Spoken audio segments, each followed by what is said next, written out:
Hey, what's up, y'all? This is y'all's chosen one.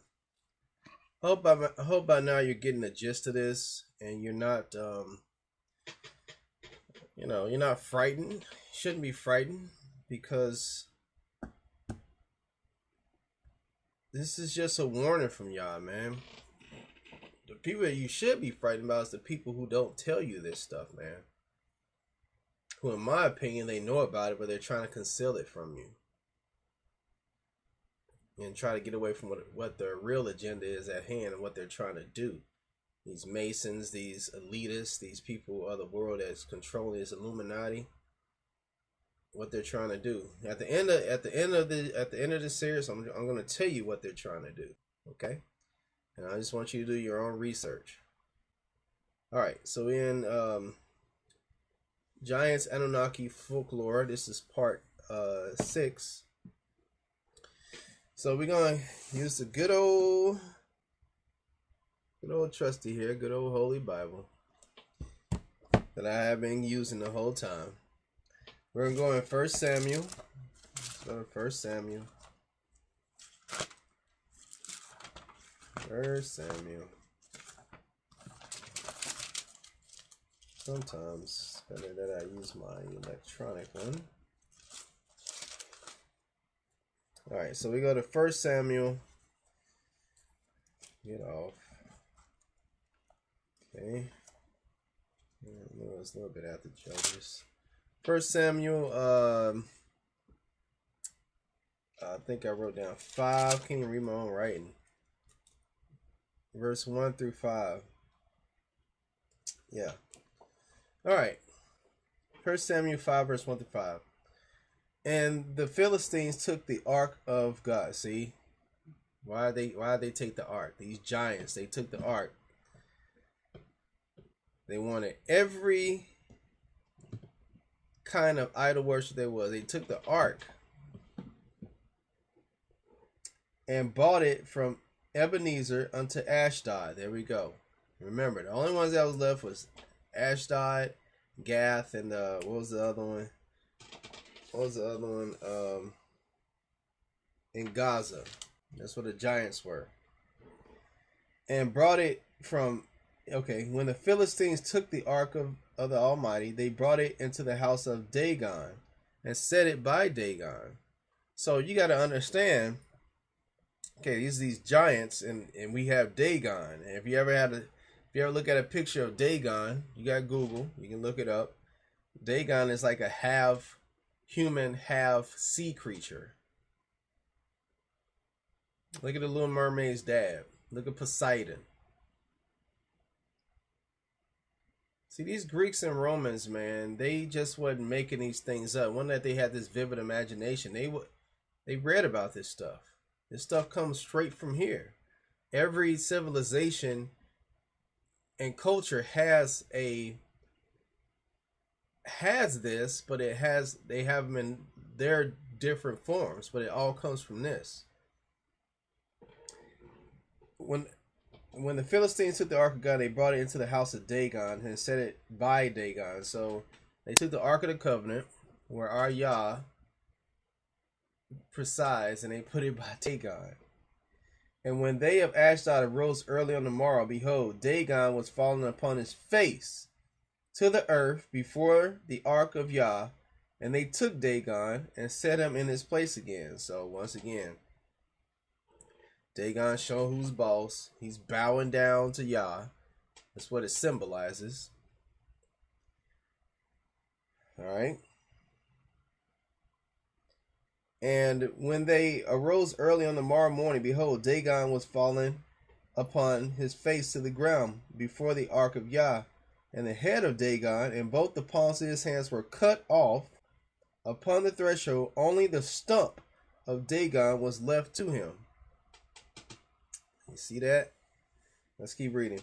Therefore, neither the priests of Dagon, nor any that come into Dagon's house, tread on the threshold of Dagon in Ashdod unto this day.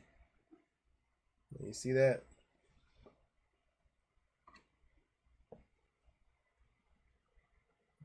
Dagon.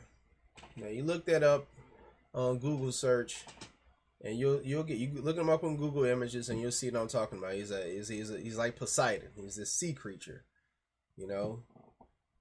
And when the priests, when they say that the priests,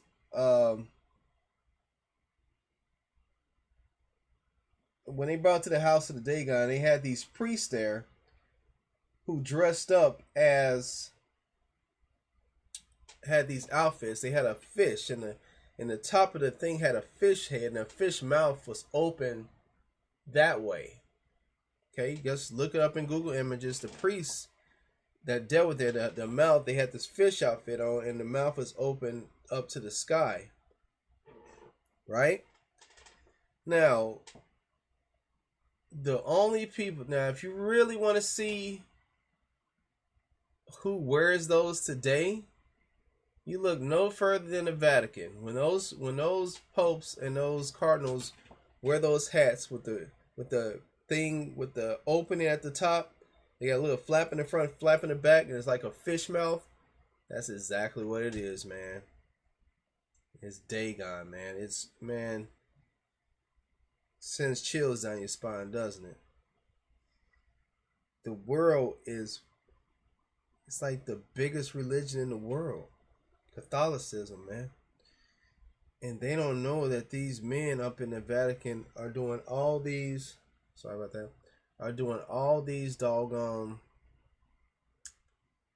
rituals and stuff, man. You know, it's like the worst place in the world. Spiritually, man, it's full of demons. And these people are bowing down to this guy, man. Bowing down to him. And the world is so deceived by this guy, man. It's the religion of the giants. This is the religion that the giants are practicing. These people up there in the Vatican are practicing that stuff, man. And you fall in, you sitting up there going along with them. Oh, it's the Pope. Man, who gives a damn about the Pope? He's a freaking demon. Look it up, man. Google search. You think I'm lying? Google search it. Look it up. Look at that hat he's wearing. See if that don't compare to what those priests was doing back then, man. I want you to go to Acts chapter 7, verse 3.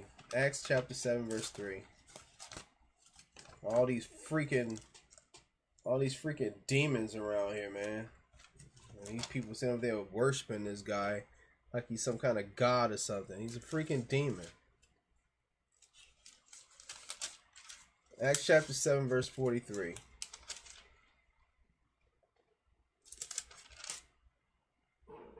Yea, ye took up the tabernacle of Molech, even in the New Testament. And the star of your God, your angel of your God, Remphan, figures which ye made to worship them, and I will carry you away beyond Babylon. So, Molech, they're going back to Molech, man. Sacrifices, cults, you know. These are giants, and it's a remnant of giant people building giant things, man. That's what this is all about. You go back to these megalithic structures like Easter Island, you know.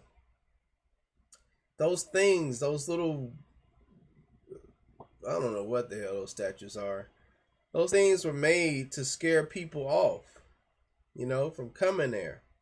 You know, Stonehenge is another megalithic structure. How the hell was that built? You got all these dumbass scientists and all these people who think they're smart. I know the answer. I know how the hell they was built. Too bad they dumbass don't. You know, there's no human in the world that can carve these things. You know what I'm saying? There's, with the precision of putting those blocks together, some of these structures, the technology that it would take to put those blocks in it is incredible. And there's no goddamn human that can do that, man. You look at the what they were doing in Molech, the pyre, like a funeral pyre. Like the root word is pyro. It's shaped like a pyramid. Really, a pyramid is pyro, pyramid, pyro. That's the root word. When you have these things, what you're trying to bring out is the phoenix. It's a resurrection. When you pass through this, when you pass through the fire, that's what they're trying to do. They bring out the phoenix. Okay. Pyramids are fire gods. It was like a worship to a fire god or something like that. Again, the moral of the story is every culture has a story of giants. The pyramids of Giza has 3 pyramids. They also have, if you look at a picture, they got 3 small pyramids. So 1, 2, 3, 4, 5, 6. There's that number, 6. You look at the South American pyramids.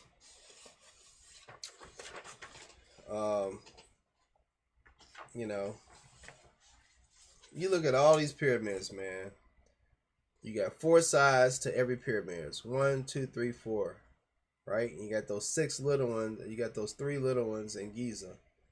So you got 4 sides, 6 pyramids, 24 hours. It's all a bunch of masonry. You know what I'm saying? Look at the back of your dollar bill. Look at that pyramid on that dollar bill. How many rows is on that dollar bill? I'll tell you. It's 13, right? How many stones are inside of that pyramid? I'll tell you. It's 72. See,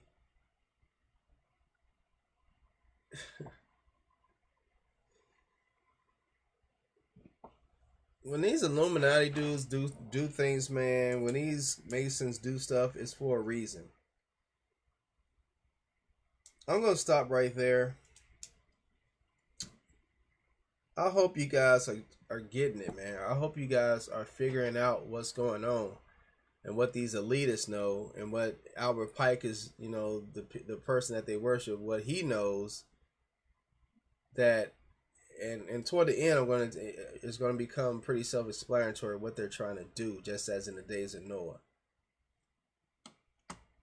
You guys better start opening up your goddamn head, man. Stop just listening to every goddamn thing somebody tell you, okay? That's why the Most High says, study to show yourself approved. Do not be destroyed for lack of knowledge. The knowledge of this world is foolishness. It is. All right. Get at you the next time. Shalom.